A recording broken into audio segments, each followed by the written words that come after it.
Uh, well, first of all, really glad to be here. My plan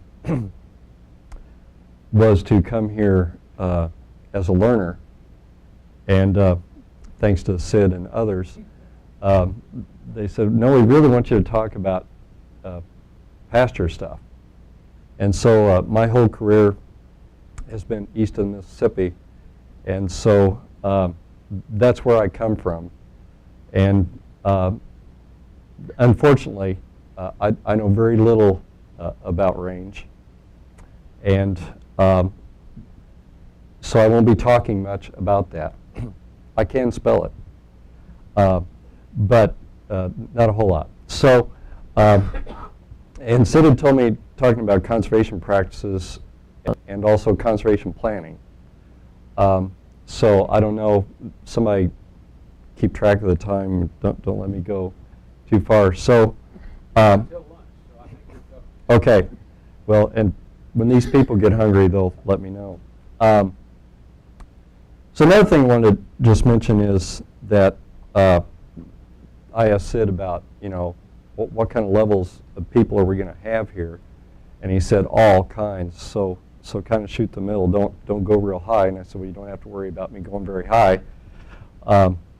So maybe too basic here for some of you, but I'm just going to do this the way I do the pasture folks back home. And so I try to make it somewhat interactive, and we've had a lot of turnover in our agency, at least in the East, maybe in your areas too, and so there's lots of people who don't have very much of a background, and so I hope this isn't too basic. But so anyway, prescribed grazing 528. So I thought I'd back up just a little bit.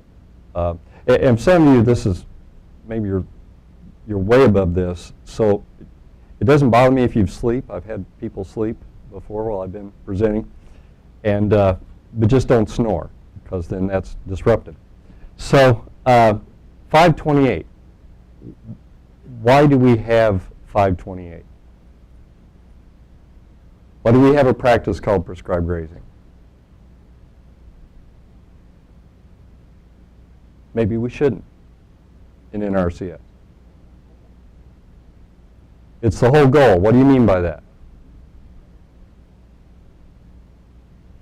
Is it because of 528? So, right. So there's some things that were wrong on the landscape from an environmental standpoint and resources, and so that's why we have 528. Okay? Good. So we need this. So if we looked at the standard, after we get the livestock manager's goals, we'll look at the list of the 9 steps of planning here in a little bit. But I always like to get that first when I go to a farm, ranch for you. So I need that in mind, because I need to know what the purpose is, what's on their mind. And so then I can worry about following the criteria. That's important, that's in the standard. Some of you that have a lot of years in with the agency, like myself, we've seen 528. I remember when it first came out, a long time ago. And then how it's evolved. And so there's good reasons why we have all those criteria in there, and why we have components of a grazing plan. So we want to include those goals. We want to do a complete resource inventory. So that's important, that we get all the inventory. When in the eastern U.S., there's very few people that just have pasture and livestock. They usually have some cropland too, and that's almost too bad, because they really rely on the cropland equipment they have. So we always take an inventory of what's there. And forage inventory, forage animal balance will be talked about later in these training sessions. Identifying all these things, you know about those. Contingency plan, a big contingency plan for us is what are you going to do when it's too wet? Because there's definitely going to be some time of the year where it's too wet. And quite often that's during the growing season as well. So what are you going to do? And then what are you going to do to monitor? I think they're going to do it in your session here in a little bit, but earlier this morning we heard a really good session on monitoring. So Steve Woodruff works in our office. He's a forage agronomist. He put this together. I added some things in there. Just wanted to talk about the resource concerns part of this. And sorry, I would have tried to make this a lot better, but I found out like 10 days ago that I was going to be able to come here. So, and I was traveling when I found that out. So, sorry this isn't more organized. I had to use some of my older presentations. So to reach land manager's goals, we've got all these things, all these tools that we use to help reach those goals. Things to manage: plants, water, fence, livestock, nutrients.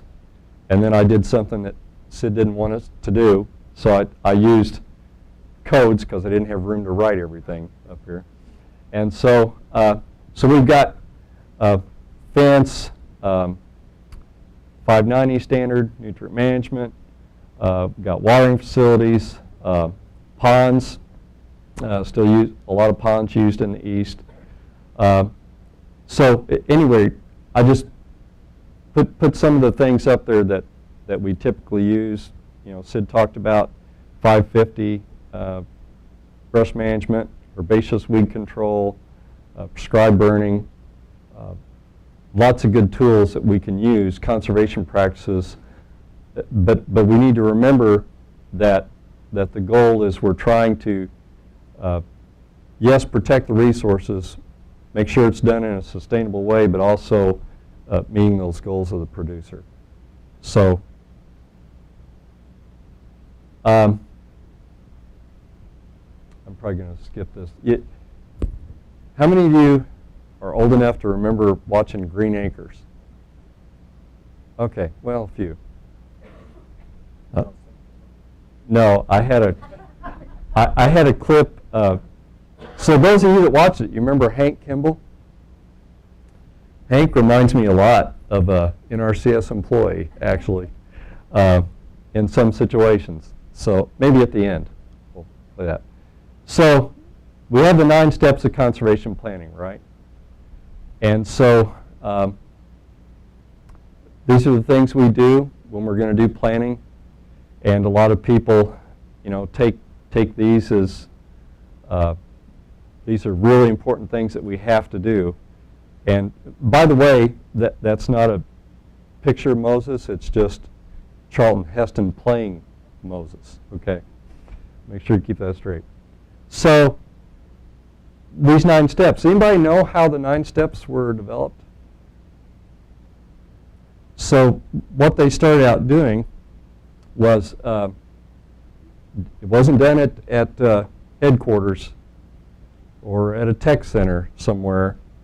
They actually sent some people out in those early days, and they followed the experienced conservationists that were working with producers, farmers and ranchers, and they were noted for being well-respected producers that followed what alternatives were given and recommendations, were doing well. And so they said, well, we need to write down what these people are doing. So that's what they did. They that's how we came up with the 9 steps. Actually, at one time, I think there was like 11. So anyway, just a little background. So these are 9 steps of conservation planning. And so then this is really uncomfortable, me being recorded right there. So here's our current steps of conservation planning, at least in the east. Okay, maybe not west. Producer states the practice they want. This is usually done at the counter in the office. Field office takes an application, then they rank the application. Eligibility is verified with FSA. Find out if they rank high enough to get funding approval. So if they do, a field office completes a contract. Producer calls to say the practice has been installed, and then the field office goes to verify in the field. Or, I'm not making this up. I know my east states pretty well, and there are some offices in every state in the east region that they do not go to the field to verify. So it's self-certification. So what a system, you know. Think how much they could save by getting rid of all of us, you know, if nobody has to ever go to the ranch or the farm.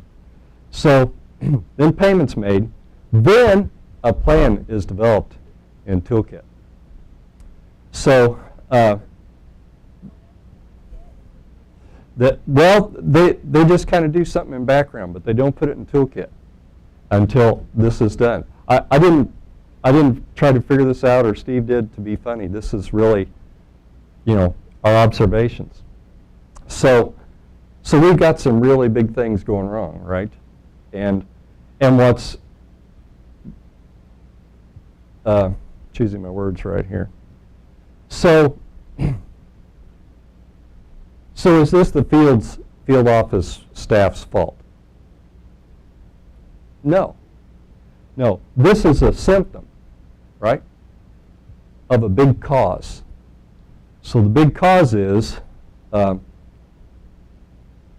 really want to keep my job because I'm not quite eligible to retire yet.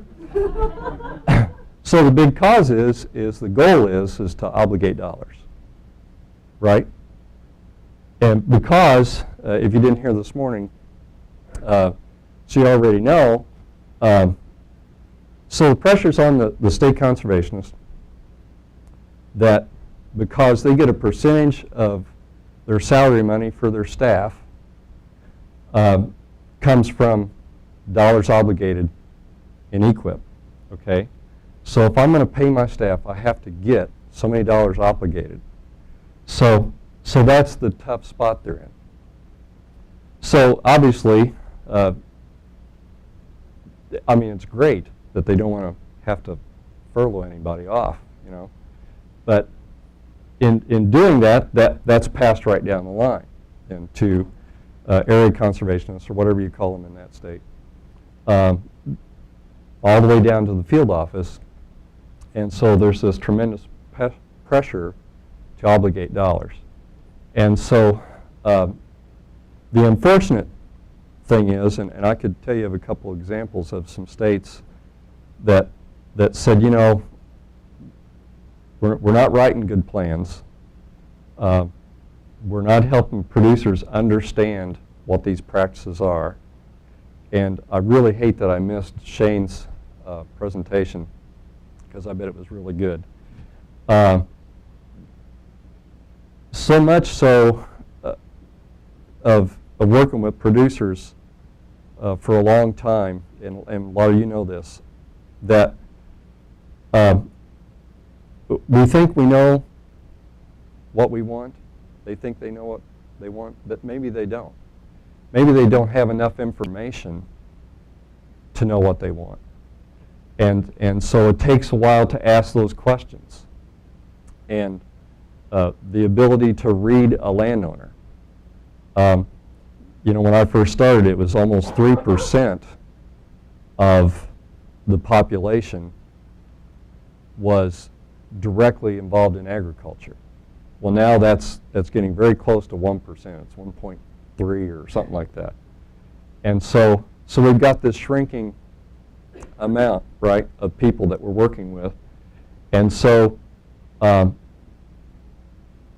even so, even though that number is getting smaller, there are some that just don't have the ability to implement the practice that they want, that they come to the counter and say, I want to do this. And so because of that full planning process not taking place, then that leads to all these problems that we hear about all the time. You know, too many modified contracts, too many canceled contracts. And our agency's gotten slapped a lot because we have too many of those. You've got to bring that number down. And so that's been told to the field. You've got to bring that number down. But not how, just you got to bring that number down. And so if we could do some of these true, see if I can do this, the true planning process and really find out, going to have to ask some questions, find out what they really want, what their goals really are, then we can help them with alternatives, give them some information so that they can implement their plan. Not ours that you know, well, we want you to do this, kind of alluding to what Sid said earlier, is that, you know, a lot of times it's like, well, here's what you need to do. And that was in my Hank Kimball. He didn't know what to do, so with an insect pest, so he told all the farmers in the room to burn their crops. That's how we'll get rid of it.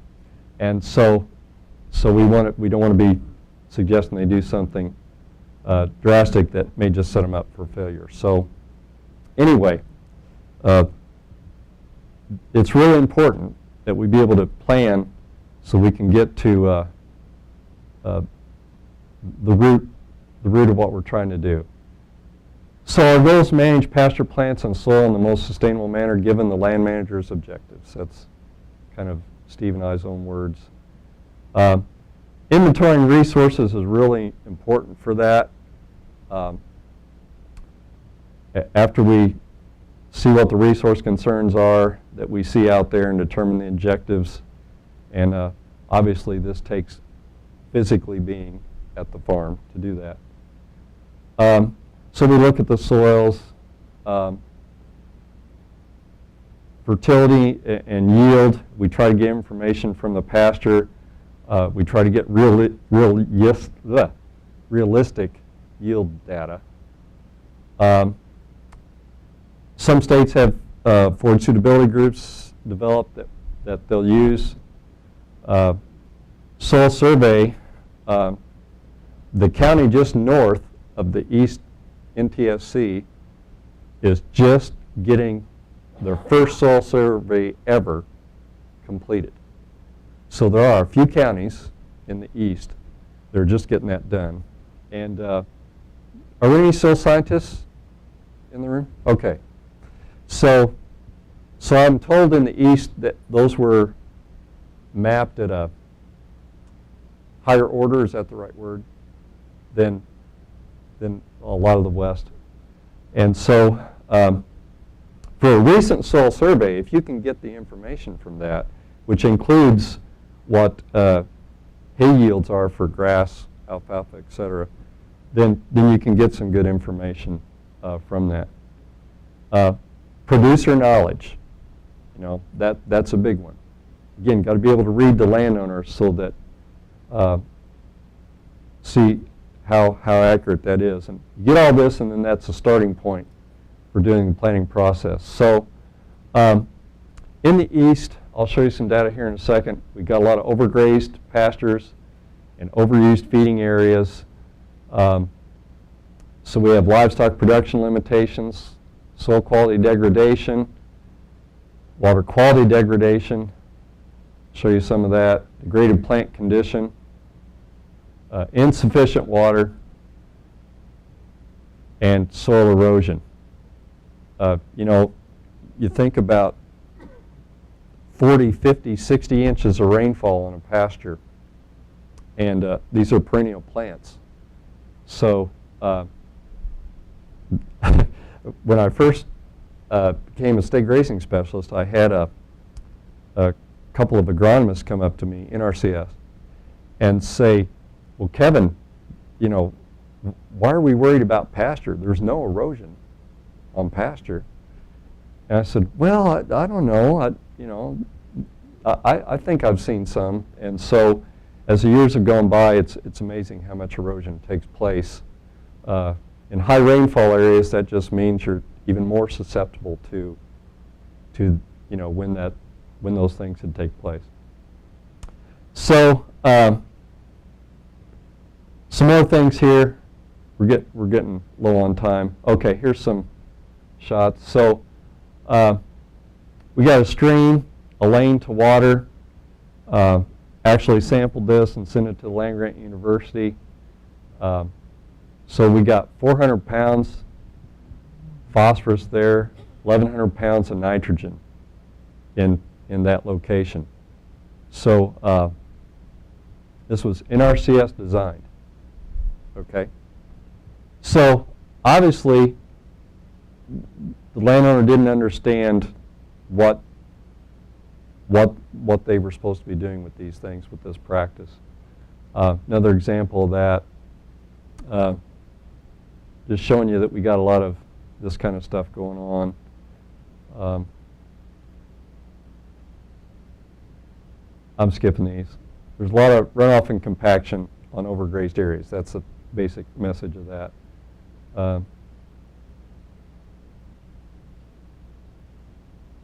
This is really not rare. Maybe the cars are, not every pasture has cars in them, but we see a lot of overgrazed situation, Jimson weed growing out there.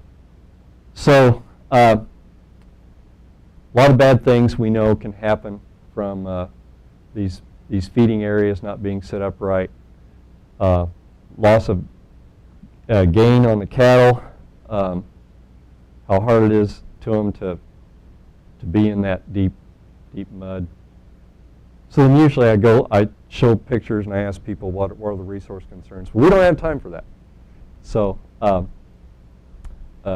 really bad placement of the feeding area here. It's where all the water comes in this pasture. So here's another NRCS designed stream crossing. And what we've got here is a failure to communicate. So anybody ever watched Cool Hand Luke? Okay. So obviously the planter was not able to communicate to the producer that it was just the stream crossing was just to get them to the other pasture, and then the gate was supposed to be shut, and they were supposed to graze over there a while and then come back. So okay, that's enough. I'll stop there.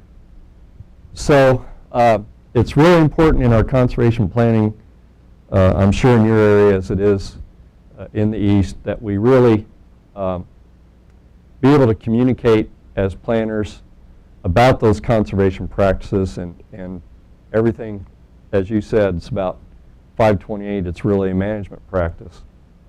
And so being able to help people understand that when we're doing our planning, and that's not easy in today's world of the obligated dollars or else mentality that we have to face. So I think I'll stop there. Sid, you want to